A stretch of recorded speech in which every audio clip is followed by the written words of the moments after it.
पुण्यात मनसेचा आज मेळावा पार पडणार आहे। मेळाव्यात राज ठाकरे पदाधिकाऱ्यांना मार्गदर्शन करतील। गणेश कला क्रीडा मंच या ठिकाणी मेळावा होणार आहे। आमदार राजू पाटील, अमित ठाकरे, बा नांदगावकर यासह मनसेचे प्रमुख नेते या मेळाव्याला उपस्थित असतील।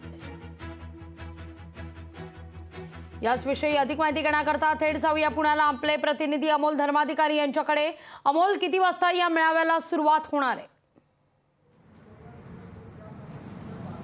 जागावी साधारण 10 वाजता या महामेळाव्याला सुरुवात होणार आहे आणि 11 वाजता राज ठाकरे यांचं मार्गदर्शन व्हायला सुरुवात होणार आहे। राज्यभरातील जे मनसेचे ग्रामपंचायत सदस्य आणि सरपंच निवडून आलेले आहेत यांना खरं तर राज ठाकरे मार्गदर्शन करणार आहेत। याबरोबरच राज्यातील सर्व जिल्हाध्यक्ष, पदाधिकारी आणि मनसेचे प्रमुख नेते या सर्वांना या महामेळाव्यासाठी आमंत्रित करण्यात आलेलं आहे।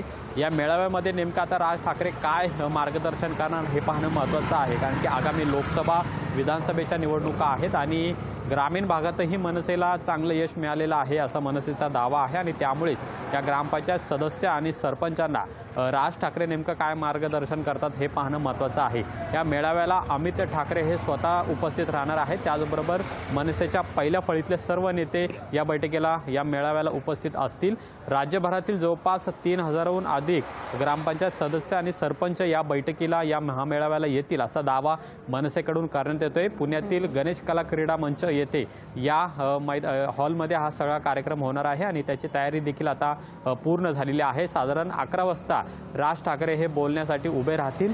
नेमकं काय मार्गदर्शन करतात हे पाहणं महत्त्वाचं आहे, कारण की सध्या अनेक मुद्दे, हे राजकीय मुद्दे सध्या चर्चेला आहेत। यामध्ये राम मंदिर आहे, त्याचबरोबर ती राज्यात जी काही 2 दिवसापूर्वी विधानसभा अध्यक्षांनी निकाल दिलेला आहे शिवसेनेच्या बाबतीत, हा एक मुद्दा आहे। आणि आगामी लोकसभा निवडणुकीमध्ये मनसेची नेमकी रणनीती काय असणार आहे, मनसे एकटी या निवडणुकीमध्ये लढणार की महायुती सोबत जाणार, याची सुद्धा चर्चा आणि याचं मार्गदर्शन राज ठाकरे हे करू शकतात आणि त्यामुळे या मेळाव्याकडे सर्वांचंच लक्ष लागलेलं आहे।